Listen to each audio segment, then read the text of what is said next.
This is Brittany Blackwell, host of the Resilient Teacher Podcast, a proud member of the Education Podcast Network, along with this podcast. Each show on the network is independently owned, and the views expressed may not represent those of other podcasts. For the best education podcast, visit edupodcastnetwork.com. Coming up on episode 244 of the House of EdTech podcast, it's time for the 2024 House of EdTech Final Four. I also have a solution to the teaching shortage. Let's start the show and strike up the band.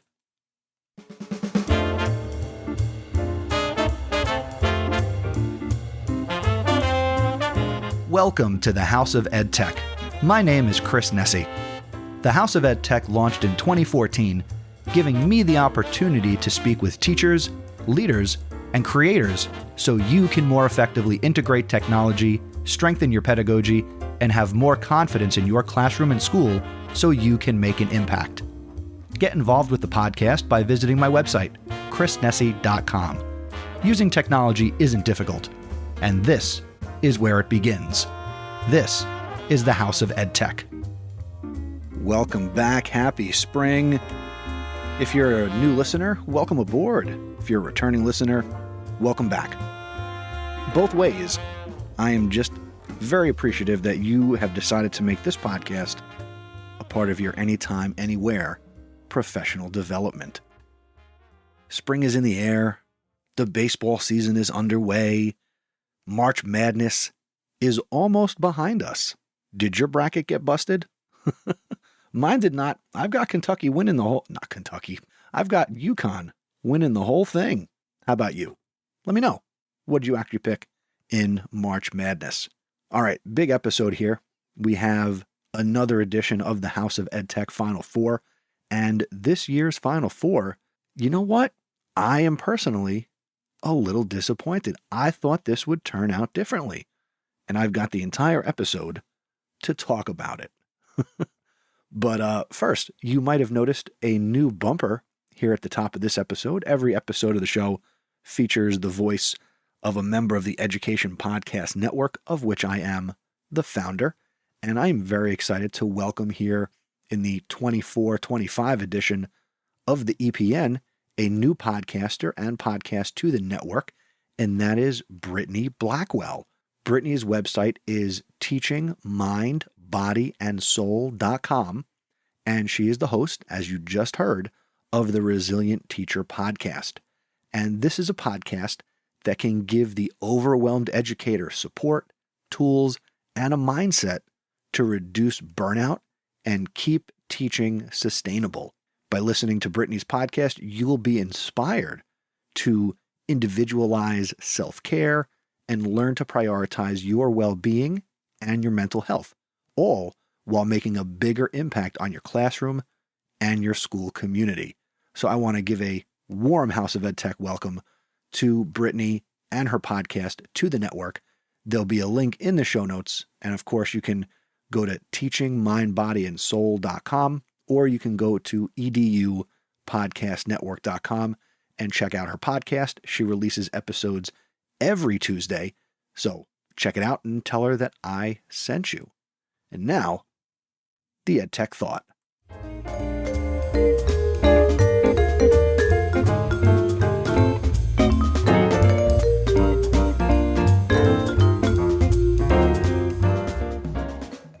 All right, this might be, in 244 episodes, the first EdTech Thought where I can really claim that I'm going cranky old man on my EdTech Thought. And this thought is very much related to education in general. And I'm gonna put this out there. And again, the podcast is a place where I can put out what I think and what I feel. And, you know, you're either going to agree, disagree, or I don't know. The only way I'll know is if you actually reach out to me to let me know what you think about what I think. And I have, this is snarky and might even be considered mean. And I don't want it to be that way, but again, it's just how I feel. And that involves solving our teacher shortage. And I listened to a podcast recently that talked about some solutions and ideas to solving the teacher shortage. And my solution is very simple. Those who are not currently teaching, but have a lot to say about teaching or talk to people about teaching, and maybe are former educators who might consider themselves to be educators still. But you know what? If you're not working in a school and you're not in a classroom or doing something super directly tied to education, I'm sorry, you're not an educator anymore, So one way we could solve our teacher shortage problem is if a lot of the people who are not in classrooms or working in schools who pontificate about education go apply to work in a school. Maybe you can keep doing your podcast or your YouTube videos or writing your blogs and your articles. Go work in a school. How about that? Especially if it's been a long time since you've worked in a school with actual students. I'm at the point now where I don't really have a lot of use for the advice from people who didn't teach for quite some time prior to the pandemic, didn't teach during the pandemic, and now are not actively teaching in the post-pandemic world, working with students at pick the grade level here in 2024. So yeah, you can pontificate, you can, get behind the microphone and you can write your blog posts and put out all your theory, but theory doesn't do anything for me at this point. So you want to solve the teaching shortage problem? Find a district, fill out the application, go fill a position, and get in the classroom and encourage others to do the same. Yes, teaching is difficult, teaching is challenging, but you know what? I think it is certainly more rewarding than it is a detriment to one's well-being, their mental health, etc. Do I have bad days? Absolutely. It is not all sunshine and rainbows. But you know what? I know what I signed up for, and I'm willing to continue to do it. And I do a lot in addition to this podcast, in addition to all the other things that I'm responsible for. Teaching still does it for me. And I feel like I can sit here full of confidence in talking about education, talking about teaching, because I'm doing it. And again, I'll end with what I started with. You want to solve the teaching shortage problem? If you're not currently working in a classroom and you're not currently teaching, go apply, get yourself hired, and let's solve this problem one classroom at a time with one returning or maybe one new teacher at a time. And that's my EdTech thought.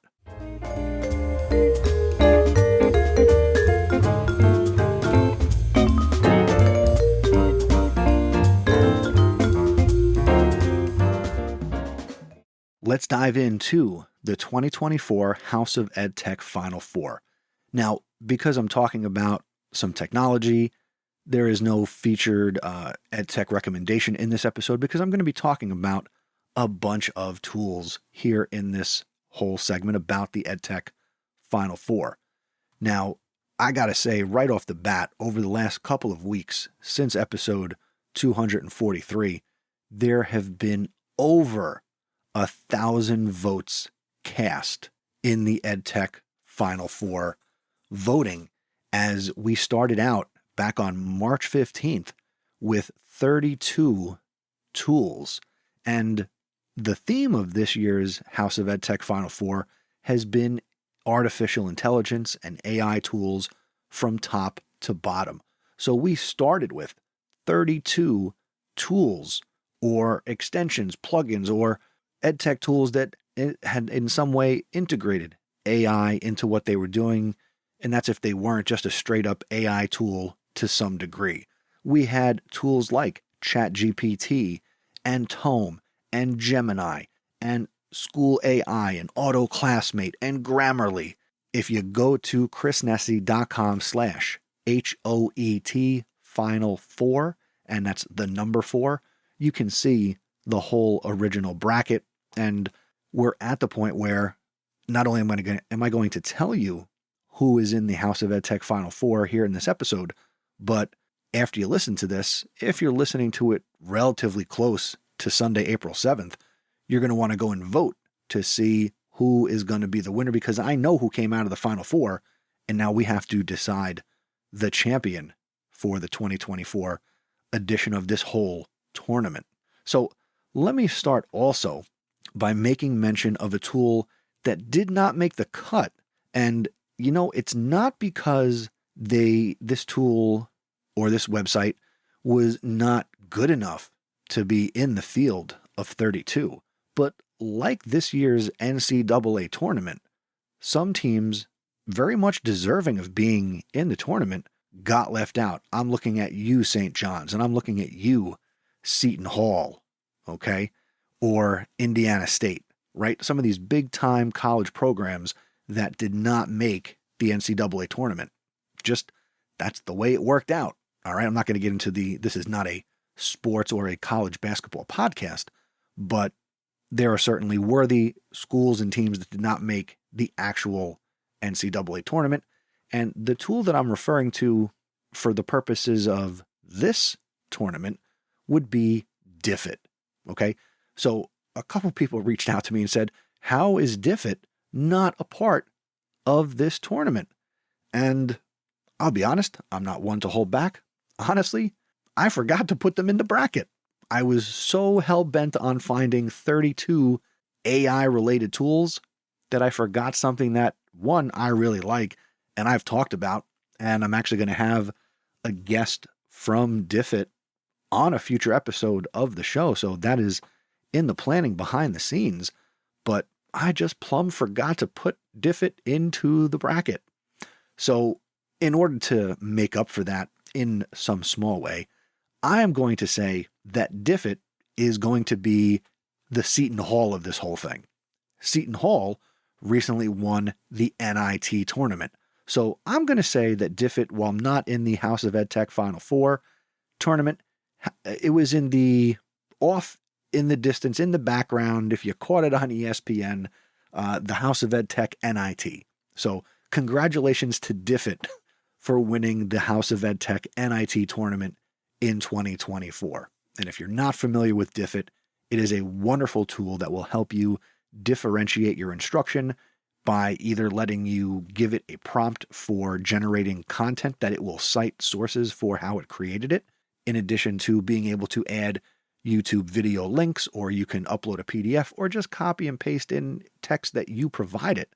And it's going to create resources that you can share with your students via Google Classroom or other platforms, via Google Slides, and it makes it these nice digital things. I've talked about it in previous episodes, and again, I will have somebody from Diffit on a very much upcoming episode of the podcast, but that's what happened to Diffit in this year's tournament. So Diffit won the House of EdTech NIT. So there you go. Now, on to the actual Final Four. And through voting that you very might have participated in, all right, the Final Four is MagicSchool, Grammarly, SchoolAI, and Quillbot.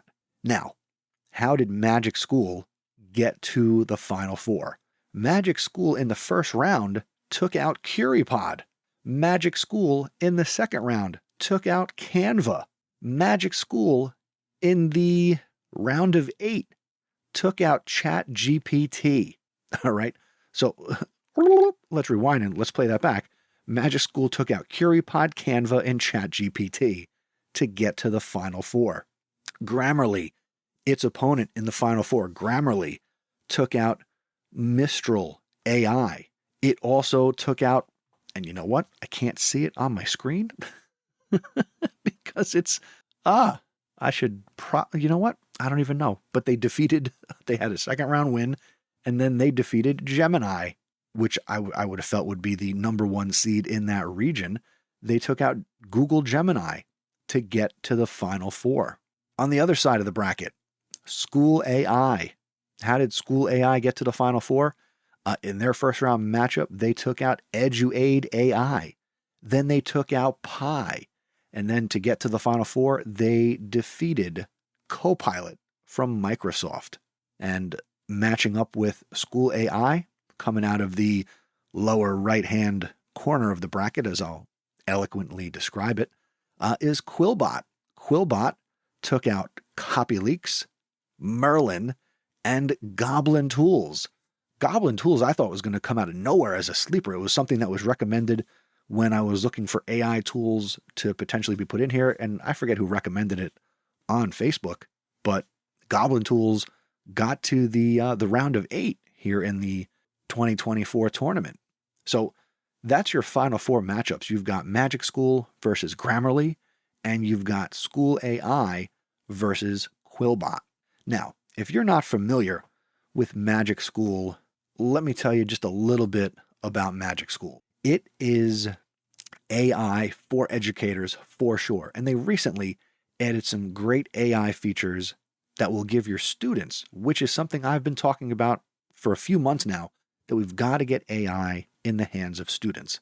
And MagicSchool is one of the first tools, if not the first, that's really making it easy and effective to put AI in the hands of students. So what are some things that MagicSchool can do for you as a teacher? Well, the reason that I kind of started this episode by thinking that I was upset by the bracket is because I'm a big ChatGPT user, and that is my go-to AI tool. I pay for ChatGPT Pro, so I'm able to do all the things that I want to do. And what MagicSchool does is it makes it easy for the person who is not yet equipped to generate their own prompts.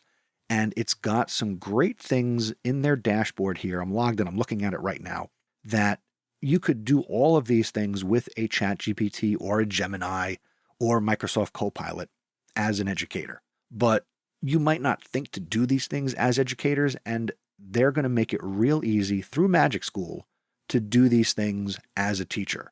For example, they've got a lesson plan generator. Answer a few questions. It, behind the scenes, is going to use AI to generate lesson plans.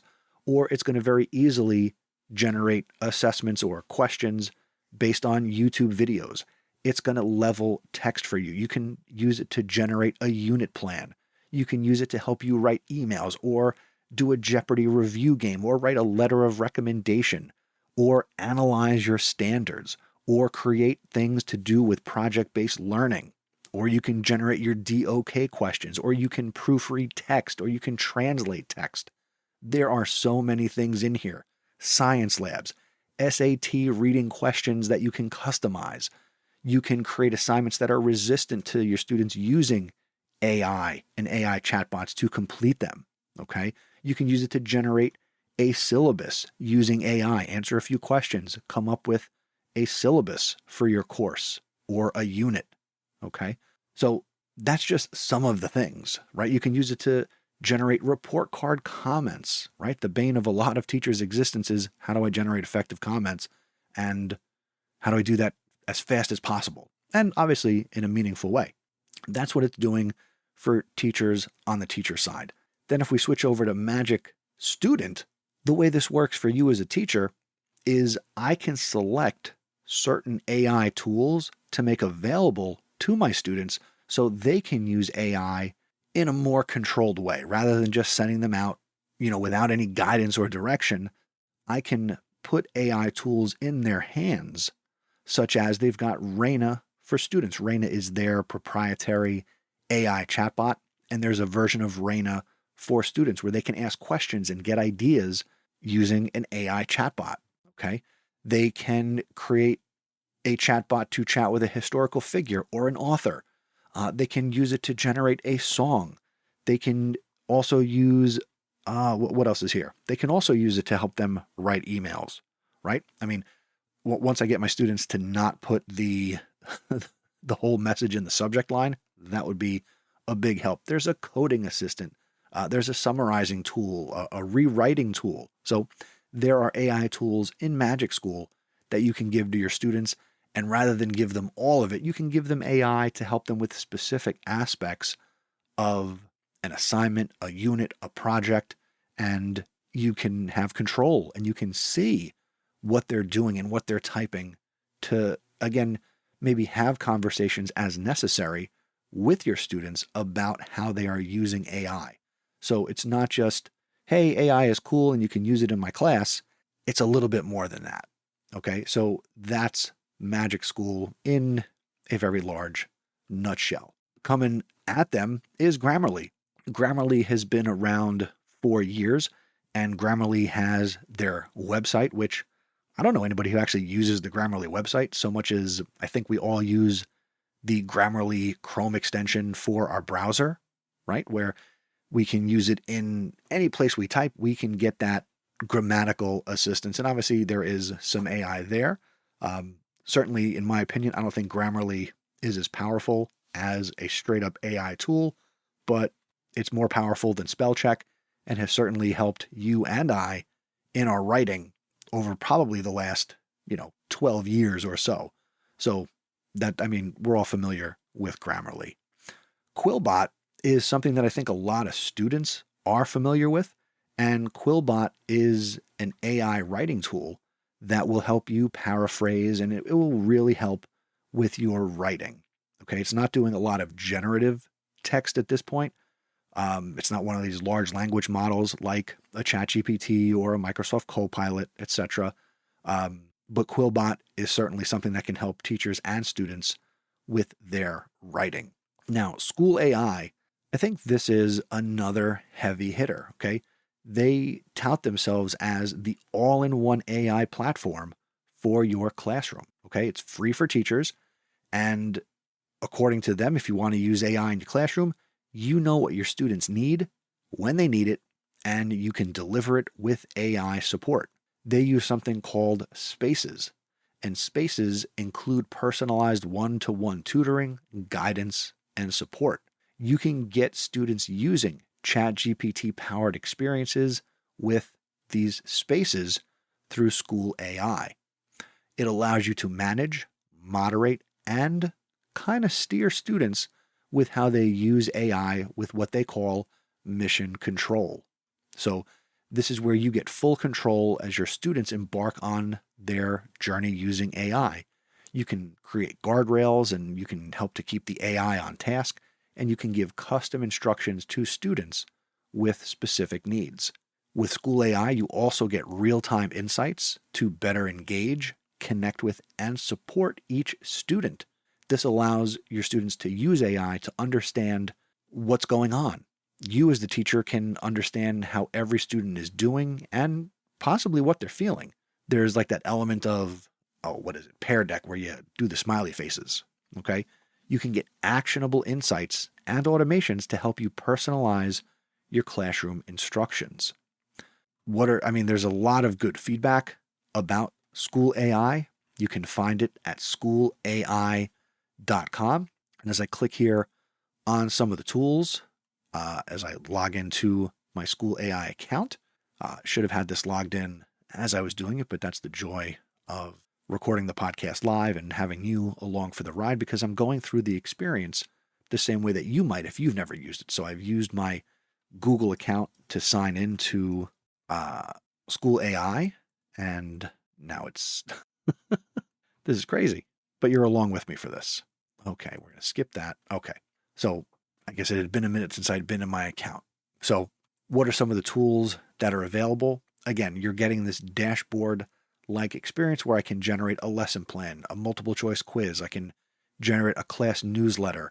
I can create a rubric for an assignment, do a letter of recommendation. So it is very much similar to MagicSchool, although as I look at both dashboards side by side here, MagicSchool has more presets, I guess I'll call them, more things that are ready to go out of the box that are going to be AI powered as you're going through it. Okay.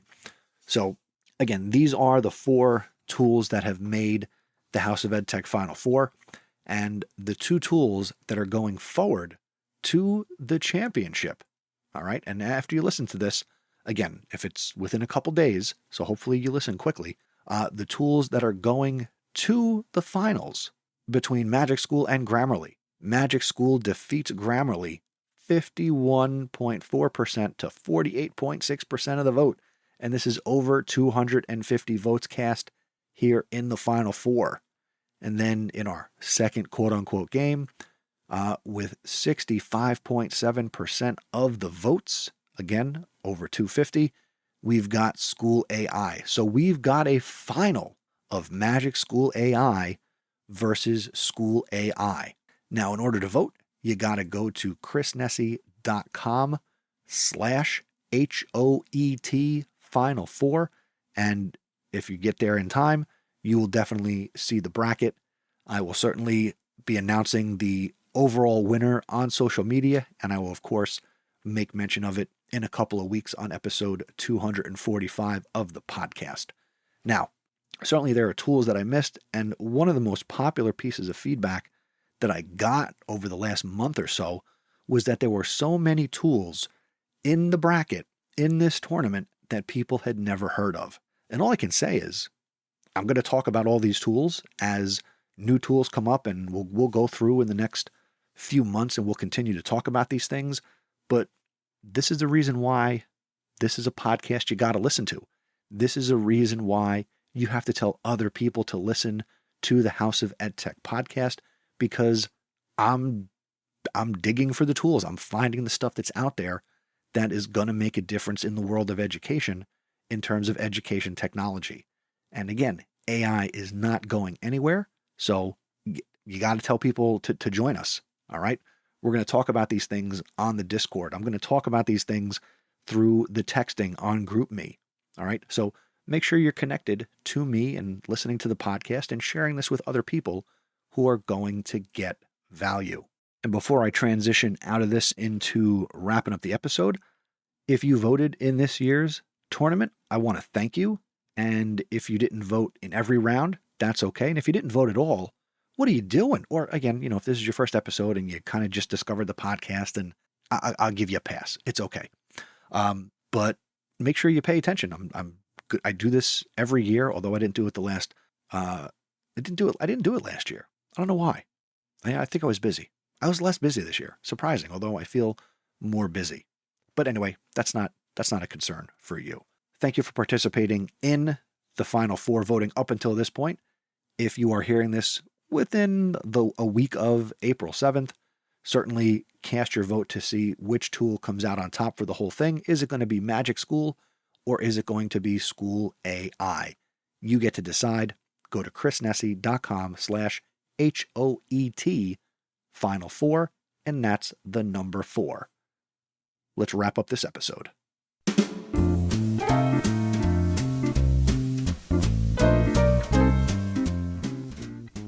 I want to thank you for tuning into this episode of the House of EdTech podcast. If you haven't already, I invite you to subscribe and follow the podcast so you can make it a part of your anytime, anywhere professional development. To get the most out of the podcast, be sure to check out the show notes for this episode. They are a swipe or a tap away where you're listening right now, or go to chrisnessy.com/244 as in episode 244. I also want to let you know that I genuinely enjoy hearing from you, and I want to get your feedback and your perspectives. Whether you have thoughts on what I talked about in this episode, or you've got questions about any episode you've ever checked out, I want to hear from you. So do not hesitate to email me feedback@chrisnessy.com or leave a voicemail at chrisnessy.com/voicemail. Your input helps me create better content, and I want to connect with you. That's the bottom line right there. Also, if you know somebody else who would benefit from listening to the show, I encourage you to share it with them. Tweet at them, email it to them. Spread the word however you see fit. Word of mouth is a great way to share a podcast that you love. Your efforts will help me reach a wider audience, and I can only talk about the podcast so much, so I need you to help me. Lastly, I'd like to invite you to become an awesome supporter. If you get value from the podcast, consider giving some value back. I'm incredibly grateful for the ongoing support from the following people. Thank you to Leo Calbush, Jeff Herb, Peggy George, Mike Messner, Matt Miller, Brian Carpenter, and of course, Aaron Cummings. If you get value from the show, consider becoming an awesome supporter. You'll be the next one and I'll talk about you in the next episode. All you have to do is go to chrisnessy.com/awesome. Your generosity will go a long way to help me continue delivering exceptional content for you and the entire House of EdTech community. The next episode of the podcast will be episode number 245. Wow, we're getting close to 250. That's going to be fun. That's going to come your way on April 21st, 2024. Until next time, I want to thank you for learning with me. I want to thank you for participating in the House of EdTech Final 4. Don't forget to go vote. chrisnessy.com/HOET Final 4. And remember, using technology isn't difficult. Just give it a try.